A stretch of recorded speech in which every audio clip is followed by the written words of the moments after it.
আবারও জগদ্দলের দিকে নজর রাখতে হচ্ছে। মজদুর ভবন অর্জুন সিং এর বাড়ির সামনে সেখানে ইট ছোড়া হয় এবং তারপর বোমা ছোড়া হয়েছে এমনও অভিযোগ করা হচ্ছে এবং এলাকার পরিস্থিতি এই মুহূর্তে থমথমে রয়েছে। বিশাল পুলিশ বাহিনী রয়েছে এই মুহূর্তে ঘটনাস্থলে। কি বা কারা কি উদ্দেশ্যে অর্জুন সিং এর বাড়ির সামনে এভাবে বোমাবাজি করলো তা নিয়ে ইতিমধ্যেই তদন্ত শুরু করা হয়েছে পুলিশের তরফ থেকে। এই মুহূর্তে আমরা টেলিফোন লাইনে যোগাযোগ করতে পেরেছি বিজেপি নেতা অর্জুন সিং আমাদের সঙ্গে রয়েছেন টেলিফোন লাইনে। অর্জুন বাবু, আপনার বাড়ির সামনে প্রথমে ইট ছোড়া হয়, তারপর বোমাও ছোড়া হয় বলে অভিযোগ, 4 জন জখমও হয়েছেন।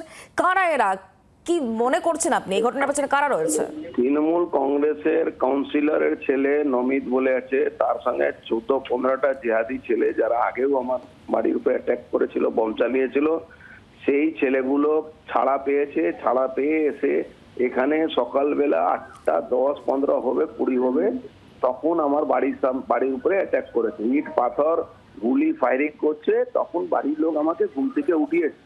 নিচে যখন নেমেছি তখন আমার উপরেও অ্যাটাক করেছে, পায়ে স্প্লিটার লেগেছে বমে।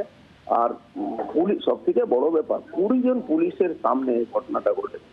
তারকে দেখে এটা মনে হচ্ছে কি আগে থেকে পুলিশকে জানানো হয়েছিল কি আজকে অ্যাটাক করবো, তোমরা আমাদেরকে প্রোটেকশন দেবে।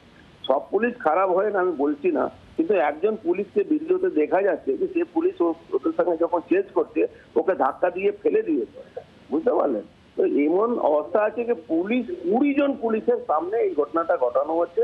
আর মানে ব্যারাকপুর পুলিশ কমিশনারেট বলে কোনো পুলিশ আছে এখানে, এটা বলা খুব কঠিন হয়ে যায়।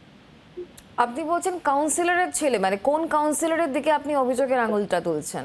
আরে যে কাউন্সিলরকে আজকে কিছুদিন আগে ওর ছেলে তৃণমূলের একজন নেতাকে গুলি মেরেছিল, তাকে পুলিশ যখন অ্যারেস্ট করে জগদ্দল বিধায়ক থানা থেকে নিজের প্রাইভেট গাড়িতে নিয়ে গিয়ে কোর্টে গিয়ে বেল করিয়ে নিয়েছিল, প্রাইভেট নিজের গাড়িতে।